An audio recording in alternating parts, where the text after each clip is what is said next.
Hello students, आज हम start करेंगे नीट के लिए लेक्चर नंबर 5 वेक्टर का। ठीक है, तो अब तक हमने बहुत सारी लेक्चर्स अटेंड कर चुके हैं। अब हम रिजोल्यूशन ऑफ वेक्टर पर पहुंच गए हैं। ठीक है, अब रिजोल्यूशन ऑफ वेक्टर को समझने से पहले एक चीज समझते हैं कि हमने एक पढ़ा था वेक्टर एडिशन के बारे में। ठीक है, देखिए वेक्टर एडिशन में हमने क्या करा था कि दो या दो से अधिक वेक्टर को ऐड किया था। ठीक है, जैसे कि ये एक वेक्टर है, वेक्टर, ये दूसरा वेक्टर है बी वेक्टर। ठीक है, तो अकॉर्डिंग टू पैरेललोग्राम लॉ उसमें हमने क्या किया था, वेक्टर ए के पैरेलल एक वेक्टर ड्रॉ करा था ऐसे ऐसे। अब इसके पैरेलल बी के पैरेलल एक और यहाँ पे, और यहाँ से ये कर दिया था, ये हो गया हमारा आर वेक्टर। ठीक है, तो हमने क्या करा था कि आर वेक्टर जो है दो वेक्टर का कॉम्बिनेशन है, ए वेक्टर और बी वेक्टर। इसको मैंने बोला था एडिशन ऑफ वेक्टर।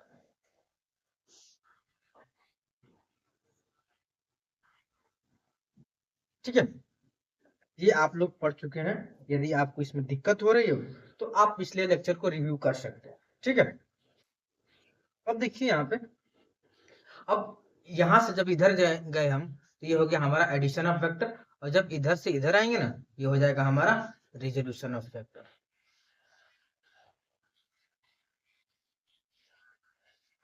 एडिशन का मतलब होता है दो या दो से अधिक वेक्टर को जोड़ के एक नया वेक्टर बनाना, जिसको हम रिजल्टेंट के नाम से जानते हैं। और रिजल्टेंट के बारे में तो बहुत कहानियां हम लोग पढ़ चुके हैं।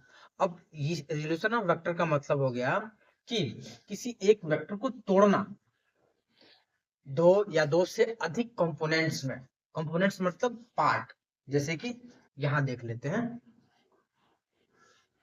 कि ए वेक्टर है, ए वेक्टर। अब इस ए वेक्टर को जो कंपोनेंट है वो तीन कंपोनेंट्स, यानी कि तीन वेक्टर से मिलके बना हुआ है क्या, ए वेक्टर। यहाँ पे मान लेते हैं ये small A vector, small B vector, ये स्मॉल सी वेक्टर है। तो क्या कहेंगे हम कि A vector plus B vector plus C vector जो ए वेक्टर के, कैपिटल ए वेक्टर के बराबर है। ठीक है, ऐसे ही यदि मान लें हम दो वेक्टर में भी दो कंपोनेंट में भी किसी भी वेक्टर को तोड़ सकते हैं। यहाँ 3 में तोड़ा गया है। ठीक है, 4 में भी तोड़ सकते हैं, 5 कंपोनेंट्स में भी तोड़ सकते हैं। ठीक है, अब देखिए यहाँ पे,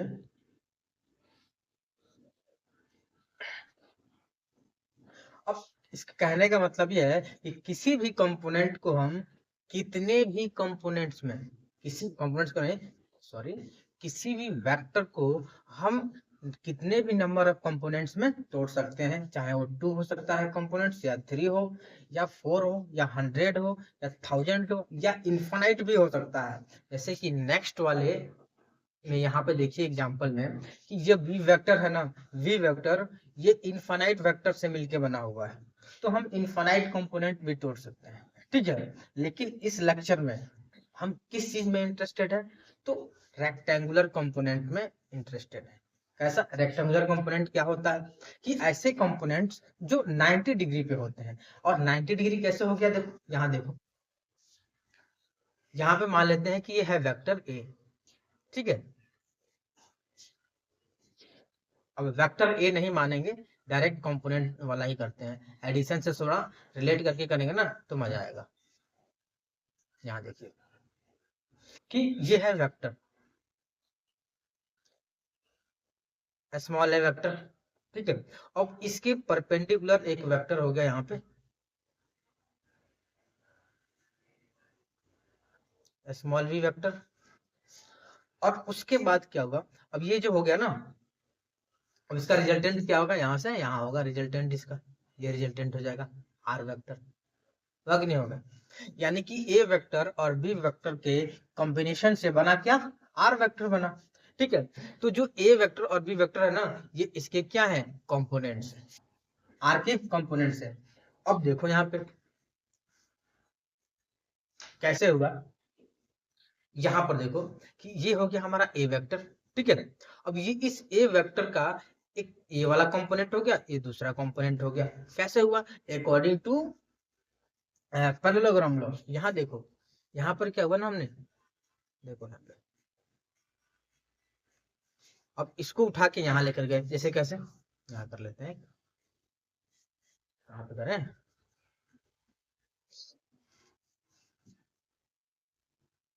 चलो यही कर लेते हैं।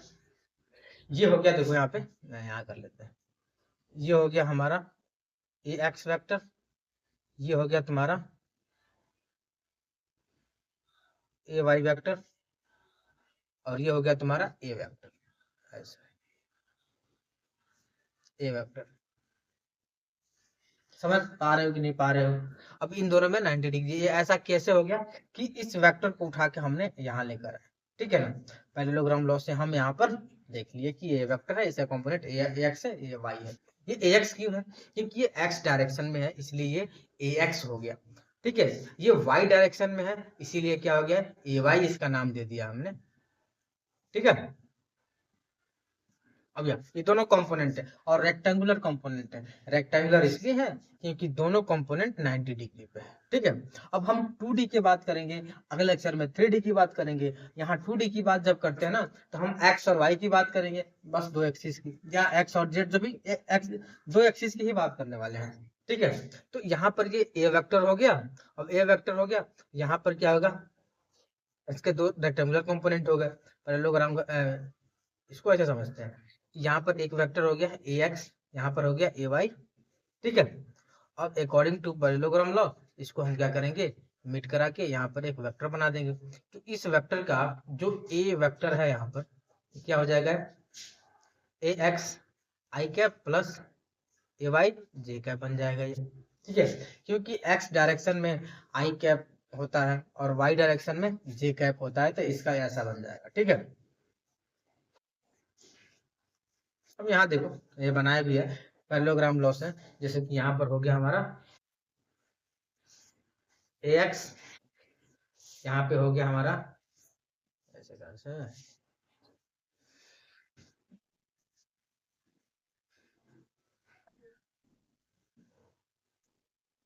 कैसा हो गया,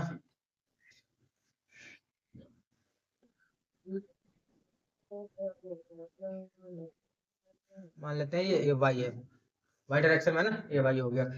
अब इसका रिजल्टेंट क्या हो गया, ये हो गया ए वेक्टर, ठीक है। इसका कंपोनेंट कर रहा है, ए वेक्टर हो गया, ठीक है। तो ये ट्रायंगल लॉ से भी हो गया, होगा कि नहीं हो गया। लेकिन हम पैरेललोग्राम लॉ से भी इसको कर सकते हैं कि ये वाई को उठा के यहाँ लेकर आए, जब ये वाई को उठा यहाँ लेकर आएंगे, देखिए बन गया ए एक्स, यहाँ पर हो गया हमारा ए वाई।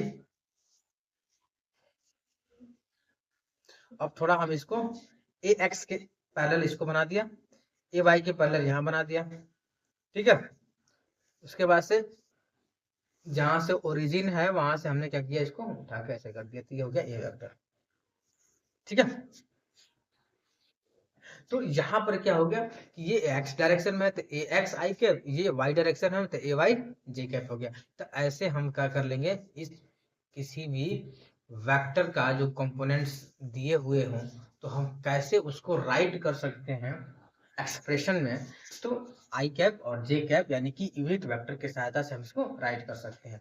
यहाँ पर जो ए एक्स है ना, ये एक्स कंपोनेंट है, इसको हम आई कैप का कोफिशिएंट भी बोल देते हैं और प्रोजेक्शन भी बोल देते हैं ए वेक्टर का। अब ए वेक्टर का प्रोजेक्शन क्यों बोलेंगे, जैसे मान लो कि मैंने यहाँ पर एक लाइट लगा दी है, बल्ब है यहाँ पर, लाइट बल्ब, यहाँ पे एक बल्ब है।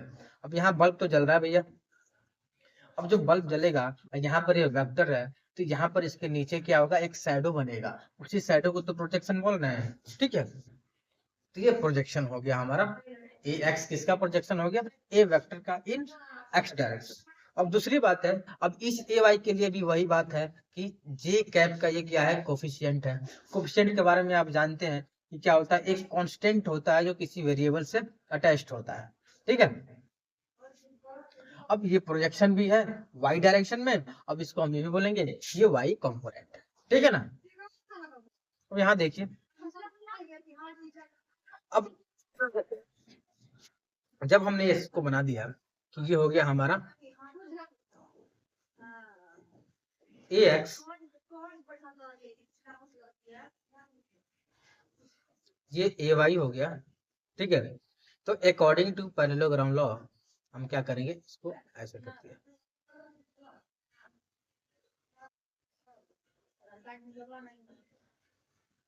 केवल अभी हम मैग्नीट्यूड की लिख रहे हैं, तो ये ए वाई को उठा के हम यहाँ लेके आ रहे हैं, तो ये भी ए वाई हो गया, हुआ कि नहीं हुआ। अब यहाँ पर ये क्या हो जाएगा, 90 डिग्री बन जाएगा, तो एक ट्रायंगल फॉर्म हो गया। अब ट्रायंगल फॉर्म हो गया तो पाइथागोरस थ्योरम के अकॉर्डिंग क्या हो जाएगा, A square equal to A X square plus A Y square, जो यहाँ पर लिखा हुआ है। चल रहा है कि नहीं चल रहा है। अब दूसरी बात यहाँ देखेंगे हम कि ये अब ए की वैल्यू यहाँ की, ए का मैग्नीट्यूड हम पता यहाँ कर लिया, ए वेक्टर का मैग्नीट्यूड ऐसे भी कर सकते हैं, ठीक है। तो ए वेक्टर का मैग्नीट्यूड कहाँ से आ गया, कि दोनों का पाइथागोरस थ्योरम के अकॉर्डिंग आ गया। तो ये चीजें हम यहाँ पे याद रखेंगे, ठीक है। लेकिन हम एडिशन ऑफ वेक्टर में क्या पढ़ा था, यदि ए वेक्टर है तो दो वेक्टर है, दो वेक्टर का सम जो है तीसरा वेक्टर है, जिसको बोल रहे हैं रिजल्टेंट वेक्टर, ठीक है। तो उसके लिए क्या होगा, रिजल्टेंट वेक्टर का magnitude equal to under root A square plus B square plus 2ab cos theta था, ठीक है। थीटा क्या है, ए और बी का जो क्या बोलते हैं, ए वेक्टर और बी वेक्टर का बीच का एंगल था, ठीक है। और निगेटिव में माइनस कॉस थीटा, ए भी कॉस थीटा हो जाता है, और थीटा भी दोनों का बीच का एंगल होता है। तो यहाँ पर रिजल्टेंट के लिए किसी भी एंगल की जरूरत नहीं है, आपको दिख रहा होगा, ठीक है। जैसे कि यहाँ पर दे दिया है कि ये ए वेक्टर है, ए वेक्टर में प्रोजेक्शन दिया गया है कि जो एक्स डायरेक्शन में जो प्रोजेक्शन है वो 6i कैप है, और जो वाई डायरेक्शन में है वो 8j कैप है। तो इसको हम कैसे सॉल्व करेंगे, ए वेक्टर भी पता करना है और ए वेक्टर का मैग्नीट्यूड भी पता करना है। तो देखिए पता करते हैं इसको, यहाँ देखिए। तो ए वेक्टर हो जाएगा, ऐसा था ना, ए x I cap plus A Y J cap. अच्छा हो गया, देखो ए वेक्टर इक्वल टू हो गया, ए एक्स कितना था, A X 6i cap plus 8j cap हो गया। अब ए वेक्टर का मैग्नीट्यूड पता करना है, ए इक्वल टू तो हो जाएगा कितना, under root A X square plus A Y square, under root में होगा ये। अब यहाँ देख लो, ए एक्स कितना है 6 स्क्वायर प्लस ये हो जाएगा 8 स्क्वायर अंडर रूट में, ये हो जाएगा 10, ठीक है। यानी कि ए वेक्टर का जो मैग्नीट्यूड होगा वो 10 होगा, ठीक है। अब यहाँ पर देखो, ये ध्यान से पढ़िए, स्पीड में मैं चल रहा हूँ क्योंकि कम समय में ज्यादा इन्फॉर्मेशन देने की कोशिश है, ठीक है। अब यहाँ देखिए, वही है, ये ए वेक्टर है, ए वेक्टर का दो प्रोजेक्शन है, यानी कि ए एक्स और ए वाई। यहाँ पर हमने सिर्फ और सिर्फ मैग्नीट्यूड की बात की है, ठीक है। ये ए वाई को यदि यहाँ से उठा के और यहाँ लेकर आ रहे हैं तो ये वाई ए वाई हो गया। यहाँ पे 90 डिग्री है, यहाँ पे देखो, यहाँ पे 90 डिग्री है।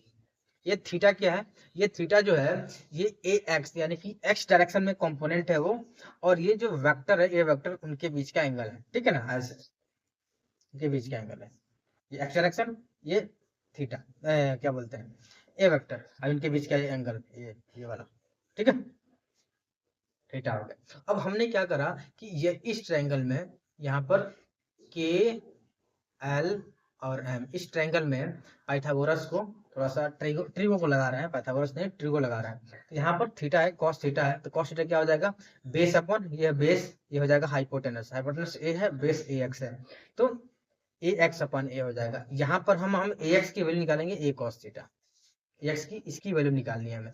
हम ए एक्स बोल रहे हैं भैया, लेकिन ए एक्स कैसे निकालेंगे, ए वाई बोल रहे हैं, ए वाई कैसे निकालेंगे, न्यूमेरिकली कैसे दर्शाएंगे। साइंस में ये होता है, फिजिक्स में ये होता है, उसको न्यूमेरिकली उसको हमको रिप्रेजेंट करना रहता है। तो न्यूमेरिकली हम इसको रिप्रेजेंट करने के लिए ही यहाँ पर क्या कर रहे हैं कि ट्रिगो का यूज कर रहे हैं। और जब ट्रिगो का यूज कर रहे हैं, देखिए यहाँ पर, तो हमारा ए एक्स की वैल्यू आ गई ए कॉस थीटा, ये यहाँ चला जाएगा, एक्स की ए कॉस थीटा आ गई, ठीक है। तो ए एक्स जो होगा यहाँ पर हो गया ए कॉस थीटा, जो कि एक्स डायरेक्शन में कंपोनेंट हो गया ए वेक्टर का। सिमिलरली यदि हम साइन थीटा की यूज करते हैं तो ए वाई अपन ए एक्स होगा, देखो यहाँ पर ए वाई अपन ए एक्स नहीं होगा, ए वाई अपन ए होगा। तो यहाँ पर हो जाएगा तुम्हारा ए वाई इक्वल टू हो जाएगा ए साइन थीटा, यहाँ पे देख लीजिए, A Y equal to A sine theta, ये वाई डायरेक्शन में कंपोनेंट हो गया, ठीक है ना।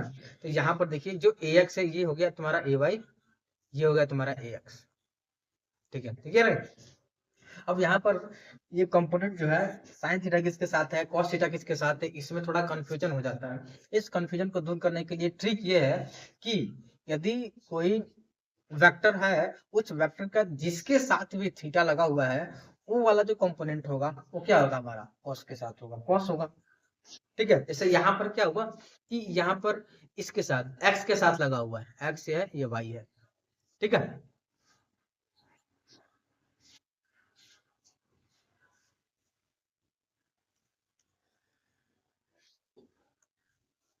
ये एक्स के साथ है, तो ए कॉस थीटा हो गया, ये कॉस वाला कंपोनेंट हो गया, और ये ए साइन थीटा वाला वाई डायरेक्शन में कंपोनेंट हो गया, ठीक है। यानी कि जो थीटा के साथ है उस कॉस हो जाएगा, जो थीटा से दूर है ये थीटा से दूर है, ये साइन का हो जाएगा, ठीक है। अब हम क्या कर रहे हैं ना, इस थीटा को पता करना है। ये थीटा कैसे, यहाँ से भी क्वेश्चन आ सकता है। पहला हमने क्या पढ़ा कि रेजोल्यूशन ऑफ वेक्टर, किसी भी वेक्टर को हम कभी भी तोड़ सकते हैं कि कितना भी कंपोनेंट में तोड़ सकते हैं, लेकिन हमारा इंटरेस्ट है सिर्फ रेक्टेंगुलर कंपोनेंट्स में, ठीक है। यानी कि दो कंपोनेंट्स जो आपस में क्या हो, 90 डिग्री हो। वैसे तो 2D में दो ही होते हैं, लेकिन 3D में जाएंगे तो तीन कंपोनेंट होंगे जो आपस में परपेंडिकुलर होंगे, ठीक है। अभी हम 2D की बात कर रहे हैं, तो उसमें हमने क्या देखा था कि हम जो कंपोनेंट्स हो रहे हैं ना, उनकी वैल्यू निकाली थी ए कॉस थीटा और ए साइन थीटा, ठीक है। अब यहाँ पर क्या है ना कि अब हम कंपोनेंट्स निकालने के बाद इसमें ये थीटा में इंटरेस्ट रख रहे हैं कि थीटा को कैसे निकालें। तो थीटा निकालने के लिए देखिए, ये है ए एक्स, ये है ए वाई, ठीक है। ए वाई को उठा के यहाँ पर लेकर आए, ये भी हमारा परपेंडिकुलर हो गया, ये एक राइट एंगल ट्रायंगल बन गया। और यहाँ पर हमने क्या करा, ये थीटा जो है टेन थीटा, हमने क्या करा कि ये tan theta equal to A Y upon X, tan theta equal to A Y upon X कर लिया। ऐसे भी डायरेक्ट कर सकते हैं, ये थीटा जो है एक्स के साथ लगा हुआ है, तब ए वाई अपन एक्स है। यदि थीटा इसके साथ लगा था ना, ये थीटा यहाँ पर रहता, तो क्या करते हैं हम, ए एक्स अपन ए वाई करते हैं, ठीक है। अब यहाँ देखिए, प्रॉब्लम से पहले हम थोड़ा सा एक बार रिवाइज कर लेते हैं, हमने क्या पढ़ा था इस लेक्चर में। इस लेक्चर में पढ़ा था कि हम किसी भी वेक्टर को रेक्टेंगुलर कंपोनेंट में तोड़ रहे हैं, एक एक्स डायरेक्शन में, एक वाई डायरेक्शन में, ठीक है। अब अब हम जो वाई डायरेक्शन में है उस कंपोनेंट को हमने फाइंड किया था, वाई डायरेक्शन में है उसको भी फाइंड किया था, एक्स में है उसको भी फाइंड किया था, फिर हमने थीटा को फाइंड किया था, ठीक है। थीटा कौन सा, थीटा हो सकता है कि वो एक्स और वेक्टर के बीच में हो, या वाई और वेक्टर के बीच में हो। अब जो कंपोनेंट हम फाइंड कर रहे हैं ना, उसमें थीटा बहुत इंपॉर्टेंट रोल प्ले कर रहा है। इसलिए कर रहा है क्योंकि देखिए, थीटा यदि एक्स के साथ है तो जो एक्स में जो कंपोनेंट हो, ए कॉस थीटा होगा, वाई में कंपोनेंट हो जाएगा ए साइन थीटा, यदि वेक्टर ए है तब। यदि वेक्टर ए है, यदि वाई डायरेक्शन के साथ उसका थीटा एंगल पे टिल्टेड है, तो हम उसको बोलेंगे कि जो वाई डायरेक्शन में हो जाएगा ए कॉस थीटा, एक्स डायरेक्शन में हो जाएगा, हो जाएगा आपका ए साइन थीटा, ठीक है। अब उस अब हमने क्या पढ़ा था कि वो जो ए वेक्टर है, ए वेक्टर को हम कैसे फाइंड आउट कर सकते हैं, उसका मैग्नीट्यूड कैसे फाइंड आउट कर सकते हैं। तो A vector equal to under root A X square plus B X square, ऐसे हमने करा था। उसके बाद से हमने थीटा पर पता किया था, थीटा क्या होता है, theta equal to tan theta equal to होता है ए एक्स अपन ए वाई होता है। ये तब होगा जब थीटा वाई डायरेक्शन के साथ होगा, यदि एक्स डायरेक्शन के साथ होगा तो होगा tan theta equal to A Y upon A X, ठीक है। गॉट इट, समझे कि नहीं समझे, समझ तो गए ही हो गए।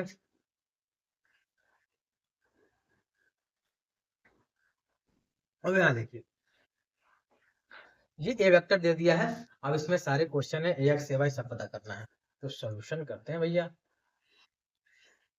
अब यहाँ पे क्या होता है कि ए वेक्टर जो होता है उसको लिख सकते हैं ए x I cap plus A Y J cap, ठीक है। अब ए एक्स पता करना है तो भैया ए एक्स क्या है, अब यहाँ पर देखो, यहाँ पर देखो ए वेक्टर दे रखा है कितना, A vector equal to 3 I cap plus 4 J cap. अब यहाँ पर हो गया ए एक्स की वैल्यू पता करना है, तो ए एक्स इक्वल टू 3 हो गया। अब यहाँ ए वाई की वैल्यू हो गई 4, यहाँ पे देखो मैचिंग मैचिंग। अब यहाँ पर ए वेक्टर का मैग्नीट्यूड पता करना है तो हो जाएगा 3 square plus 4 square under root में, तो हो जाएगा यहाँ 5। ठीक है, अब यहाँ देखिए angle of A vector from x axis, तो यहाँ पर हो जाएगा ना भैया, ये हो गया तुम्हारा 3, ये हो जाएगा तुम्हारा 4, और ये हो गया तुम्हारा ए, तो ये थीटा हो गया, एक्सिस मानो तो ये तो एक्स एक्सिस है ना, ये एक्स एक्सिस है, वाई एक्सिस है। ठीक है, तो ये हो गया थीटा, यानी कि हो जाएगा आपका tan थीटा इक्वल टू हो जाएगा perpendicular upon base equal to 4/3, तो यहाँ पर थीटा की वैल्यू हो जाएगी आपकी 53। ये 53 किस लिए होगा, हमने बहुत पहले बता चुका हूं मैं इसको, ये हम पढ़ रहे थे ना बेसिक मैथ, तो स्टैंडर्ड एंगल के बारे में थोड़ी सी डिस्कस करा था हमने, 90 डिग्री पे है, यदि ये 4 है, ये 3 है, तो ये 5 होगा। अब 5 है तो इसके सामने वाला जो एंगल होगा 90 होगा, ये 4 है तो उसके सामने वाला ये हो जाएगा कितना 53, ये हो जाएगा 3 के सामने वाला एंगल 37 डिग्री हो जाएगा। ठीक है, ये स्टैंडर्ड एंगल है, हमने इसको पढ़ रखा। अब यहाँ देखेंगे 10th वाले में क्वेश्चन है कि ए वेक्टर दे रखा है और ए वेक्टर जो है एक यूनिट वेक्टर है, तो हमको पता करना है भैया बीटा कितना होगा, तो बीटा कितना होगा, तो यहाँ देख लेते हैं ए वेक्टर जो है 0.8 आई कैप प्लस बीटा जे कैप है, तो हमको पता है ये यूनिट वेक्टर है, यानी कि ए वेक्टर की वैल्यू हो जाएगी, ए वेक्टर की मैग्नीट्यूड की वैल्यू 1 हो जाएगी, और ये हो जाएगा 0.8 का square plus beta square under root में, स्क्वायरिंग करेंगे तो ये यहाँ पे स्क्वायरिंग करना पड़ेगा, तो हो जाएगा 0.64 plus beta square equal to 1, तो हो जाएगा beta square equal to 1 minus 0.64 हो जाएगा beta equal to 0.36 beta square, beta equal to हो जाएगा प्लस माइनस 0.6। ठीक है, तो पॉसिबल वैल्यू इसकी होगी प्लस 0.6 और माइनस 0.6। हमने कुछ नहीं किया, इसमें सिर्फ और सिर्फ ये वाला फॉर्मूला लगाया है कि ए वेक्टर इक्वल टू हो जाएगा ए वेक्टर का magnitude A X square plus A Y square, ऐसे बस ये वाला लगाया था फॉर्मूला। ठीक है, इसमें कोई 30 मार खा वाला नहीं है कुछ। अब यहाँ देखिए इसमें पूछ रहा है, पूछ क्या रहा है, देखिए पहले क्वेश्चन समझिए कि find the minimum force required so that resultant force of in Y direction only, यानी कि बहुत सारे फोर्स हैं यहाँ पर, फोर्स यहाँ पर एक फोर्स यहाँ पे है, दूसरा फोर्स, ये तीसरा फोर्स है, और ये तीनों फोर्स में क्या दिक्कत है ना कि भैया कि 3 डायरेक्शन में लग रहा है, अलग अलग डायरेक्शन में, हमें एक ऐसा मिनिमम फोर्स लगानी है, अब कहाँ लगानी है कितनी लगानी है, ताकि जो इसका जो रिजल्टेंट फोर्स आए वो सिर्फ और सिर्फ वाई डायरेक्शन में हो, सिर्फ और सिर्फ वाई डायरेक्शन में। ठीक है, तो एक चीज जान लो, यदि हमको वाई डायरेक्शन में फोर्स लगानी है, रिजल्टेंट फोर्स जितना भी फोर्स है वाई डायरेक्शन में लगना चाहिए, नेट फोर्स यदि वाई डायरेक्शन में लग रहा है तो भैया एक्स डायरेक्शन में क्या होना चाहिए, फोर्स 0 होना चाहिए। If F net in y direction, then force on x direction क्या होना चाहिए, will be must be 0, must be 0 and vice versa। ठीक है, यदि y डायरेक्शन में फोर्स मांग रहा है, रिजल्टेंट फोर्स नेट फोर्स होना चाहिए, तो x में 0 करो, यदि x में मांग रहा है कि नेट फोर्स जो होना चाहिए x डायरेक्शन में हो, तो भैया हम उसको y में क्या करेंगे 0 करने वाले हैं। ठीक है, अब यहाँ पर हम क्या करेंगे x में 0 करेंगे, कैसे 0 करेंगे, यहाँ देखो कितनी अच्छी बात है कि यहाँ पर लग रहा है हमारा 1 न्यूटन का फोर्स लग रहा है। अब अब इसको कंपोनेंट में करेंगे तो यहाँ पर ये 60 डिग्री का है, 60 डिग्री, तो हो जाएगा 1 का 1 इंटू कॉस 60, कॉस 60 की वैल्यू 1/2, यानी कि यहाँ 1/2 न्यूटन हो जाएगा। अब यहाँ क्या हो जाएगा, यहाँ पे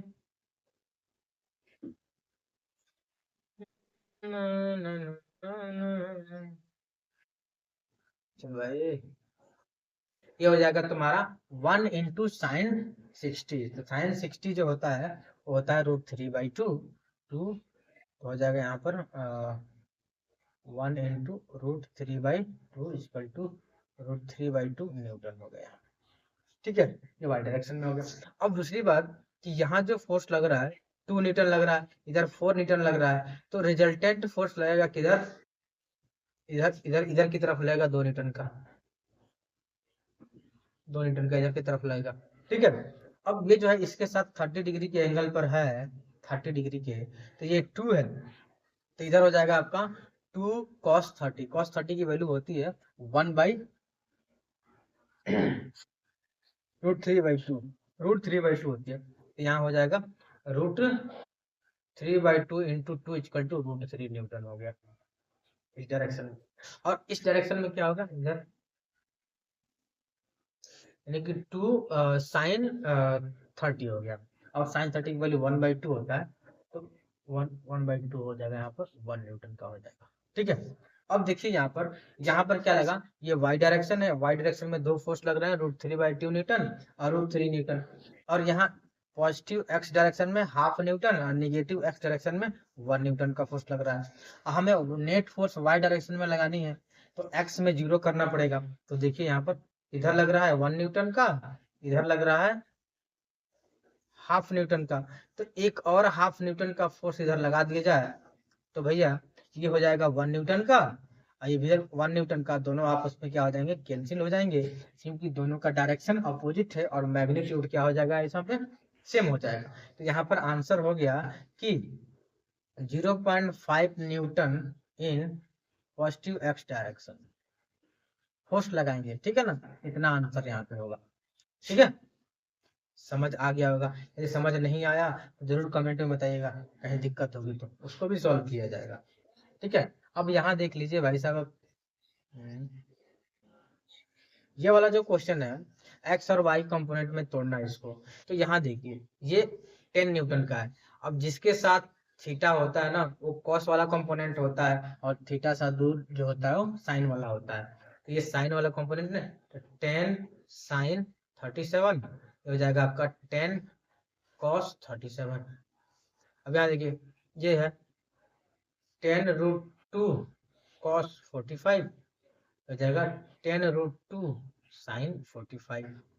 अब ये देखिए यहाँ पर ये थीटा वाला ना, तो हो जाएगा ये 10 मीटर पर सेकंड स्क्वायर है, तो 10 कॉस 53 और ये हो जाएगा 10 साइन 53 डिग्री। ये देखिए यहाँ पर हो जाएगा, ये 10 है क्या, हाँ 10 है, तो हो जाएगा 10 कॉस 60 डिग्री, ये हो जाएगा 10 साइन 60 डिग्री। ठीक है, निकाल भी सकते हैं, और साइन 60√3/2 होता है, तो यहाँ पे हो जाएगा आपका 5√3। ये cos 60 जो होता है 1/2 होगा, तो इक्वल टू 5 हो जाएगा ये। अब ये साइन 53 डिग्री जो होता है वो होता है हमारा 4/5 होता है, तो 8 हो जाएगा इसका भी, ये हो जाएगा 8 के बराबर। ये हो जाएगा cos 53 जो होता है 3/5 होता है, ये 6 के बराबर हो जाएगा, यानी कि ये 6 मीटर पर सेकंड स्क्वायर, ये 8 मीटर पर सेकंड स्क्वायर हो जाएगा। अब यहाँ पर न्यूटन में था तो ये भी न्यूटन में हो गया, इधर ये भी न्यूटन में हो जाएगा। अब ऐसे नहीं कि 5 + 5√3 दोनों को जोड़ दिया तो 10 आ गया, नहीं आएगा, इसका वेक्टर सम करना पड़ेगा, अलजेब्रिक सम करेंगे गड़बड़ हो जाएगा। वेक्टर पढ़ रहे हैं, फिजिक्स पढ़ रहे हैं, डायरेक्शन भी इन्वॉल्व होता है इसमें। तो यहाँ पे देखो 37 साइन 37 डिग्री हो जाएगा 3/5, यानी कि हो जाएगा यार 6 न्यूटन, ये हो जाएगा हमारा 8 न्यूटन, कॉस 8 न्यूटन होगा ना, कॉस 37 डिग्री 4/5 यानी कि 8 न्यूटन यहाँ हो जाएगा। अब ये हो जाएगा तुम्हारा 10, ये भी हो जाएगा 10। ठीक है, भी समझ में आ रहा होगा कि हमने कैसे रिजॉल्व किया। ये रिजॉल्व किया किसी एक वेक्टर को दो कंपोनेंट में तोड़ा। हम एडिशन में हमने क्या करा था कि दो कंपोनेंट को ऐड किया, उसके बाद से हमारा रिजल्टेंट आया, तो रिजल्टेंट और रिजोल्यूशन ऑफ वेक्टर में यही अंतर है, कोई एक दूसरे का क्या है, अपोजिट चीज होती है। ठीक है, अब यहाँ देखिए कि check whether the following vector are unit vector और नॉट, यूनिट वेक्टर है कि नहीं है, तो i+j ये यूनिट वेक्टर है कि नहीं, तो देख लेते हैं। ये वाला यूनिट वेक्टर है, यूनिट वेक्टर पता करने के लिए हम क्या करेंगे कि उसका हम मैग्नीट्यूड पता करेंगे। यदि मैग्नीट्यूड उसका यूनिट निकल गया यानी कि 1 निकल गया तो यूनिट वेक्टर है। तो भैया पहला जो है हो जाएगा तुम्हारा 1² प्लस 1² अंडर रूट में अंडर रूट 2 आ गया, इसका मतलब ये नहीं है। बी देखो, बी का 1 हो गया, ये सही है। सी का 1 आएगा, ये भी सही है। डी का देखो 1/√2 का स्क्वायर प्लस 1/√2 का होल स्क्वायर अंडर रूट में, ये आएगा 1/2 प्लस 1/2। अब दोनों ऐड करेंगे तो 1 हो जाएगा, तो इसका मतलब कि 1 आगे ये होगा। ई देखो ई, ये 1/3 प्लस 1/3 2/3 आएगा, यानी कि हो जाएगा, ये नहीं होने वाला, ई एफ होने वाला है, ये भी हो जाएगा। जी जो है 4/5 3/5 तो हो जाएगा, ये हो जाएगा 16 25 बटा 5 करके देख लेते हैं ना फिर।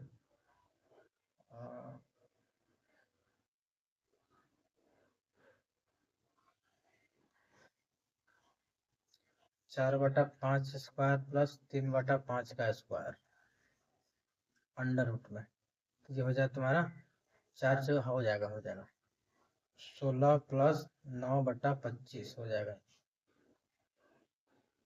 तो 25/25 1 हो जाएगा, 1 आएगा, ठीक है, होगा, ठीक है। तो यहाँ पर हम क्या कर रहे हैं कि सारे के सारे वेक्टर का मैग्नीट्यूड निकाल रहे हैं, और मैग्नीट्यूड में हम कभी डायरेक्शन नहीं यूज करते हैं, ठीक है ना। मैग्नीट्यूड का मतलब होता है कांस्टेंट टर्म, ठीक है। अब इतना तो समझ में आ गया होगा कि कैसे हम इसको सॉल्व कर रहे हैं। ये वाला तो मैं पहले बता चुका हूँ कि वो वाला था ना, यदि ये बताया था मैंने, यदि थीटा जो है एक्स के साथ है, ये एक्स है, एक्स के साथ है, तो यहाँ पर ये क्या हो जाएगा, ये हो जाएगा ए वाई, तो क्या हो जाएगा यहाँ टेन अल्फा जो हो जाएगा ए वाई अपन ए एक्स हो जाएगा, ठीक है ना। यदि थीटा जो है वाई के साथ है, वाई डायरेक्शन के साथ, तो हो जाएगा ए एक्स अपन ए वाई हो जाएगा, ठीक है ना। तो जैसे जैसे थीटा बदल जाएगा ना, थीटा वाई के साथ है तो अलग हो जाएगा, और एक्स के साथ है तो अलग आएगा, तो इसमें आप ध्यान रखिएगा, ठीक है।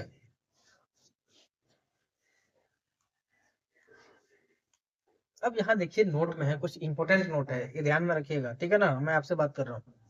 यहाँ देख लीजिए, जैसे कि बोला कि जो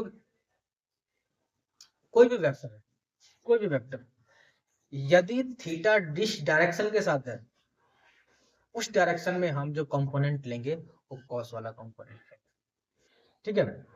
जैसे कि यहाँ पर जो थीटा है इस डायरेक्शन के साथ है, इस वाले डायरेक्शन के साथ, तो यहाँ पर ये ए वेक्टर है ना, अब इसका जो कंपोनेंट होता है ए होगा, तो ए कॉस थीटा हो गया, और दूसरा वाला कंपोनेंट ए साइन थीटा हो जाएगा।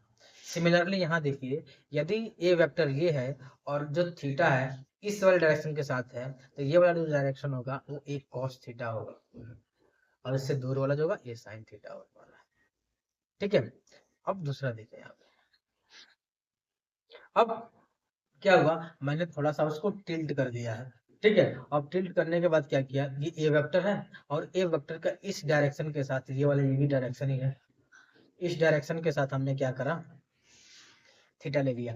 तो जिस डायरेक्शन के साथ हम थीटा लेंगे ना, वो वाला जो कंपोनेंट होगा कॉस वाला होगा, और बाकी क्या होगा, साइन वाला होगा, ठीक है।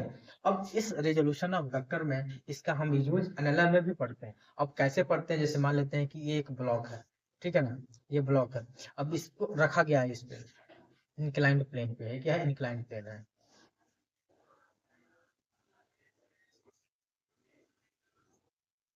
ये क्या है, ये ब्लॉक है, ठीक है। अब ऐसे हुआ है, ऐसे है ये, ऐसे ऐसे है, ऐसे, इस पे क्या रखूं मैं, ये ऐसे ऐसे रखा हुआ है, ऐसे समझिए, ये इंक्लाइन प्लेन हो गया, ये इंक्लाइन प्लेन हो गया, और ये ब्लॉक हो गया, ऐसे रखा हुआ है इसमें, ठीक है।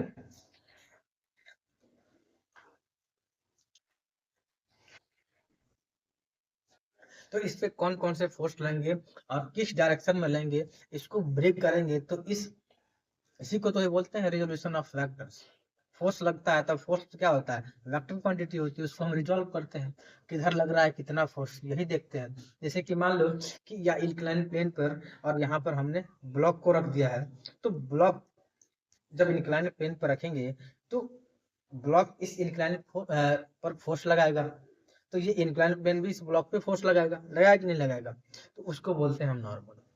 नॉर्मल को या तो हम एन से रिप्रेजेंट कर देते हैं या कैपिटल आर से रिप्रेजेंट कर देते हैं।